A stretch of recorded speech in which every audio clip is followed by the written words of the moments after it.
నా ప్రియ దేశం భారతదేశం, బైబిల్లో రాయబడిన ధన్యమైన దేశం. నా ప్రియ దేశం భారతదేశం, బైబిల్లో రాయబడిన ధన్యమైన దేశం. I love my India, I pray for India. I love my India, I pray for India.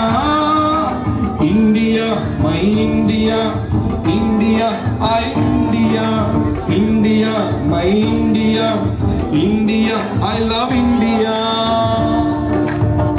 Praise God. Thank you. గలతీయులకు రాసిన పత్రిక 5వ అధ్యాయం 1వ వచనంలో ఒక అద్భుతమైన మాట పౌలు చెప్పారు.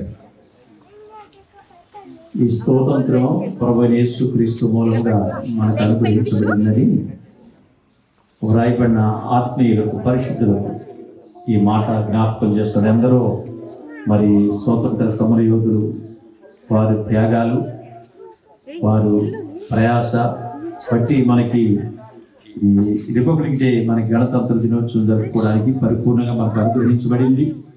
అయితే ఇంకా అందరికీ అందలేదు, కానీ కొందరికే ఇది పరిమితం అయిపోయింది. కానీ ప్రభువైన యేసుక్రీస్తు ఇచ్చిన స్వాతంత్రం భూలోకం అంతటికి కూడా మరి అది అనుగ్రహించబడిందని పౌలు జ్ఞాపకం చేస్తున్న మాట నేను జ్ఞాపకం చేస్తూ మీ అందరికీ సందర్భంలో మరి ప్రభునామములో శుభములు తెలియజేస్తూ ఈ అవకాశాన్ని దేవుడు మనకి ఇచ్చాడు. ఈ పునరుత్థాన దినం, ఈ సమయంలో ఇది ఫ్లాగ్ మనం ఇనాగ్రేట్ చేయడానికి సమయంలో మనంతా కూడా ప్రార్థనా పూర్వకంగా దీన్ని చేద్దాము. ఘనమైన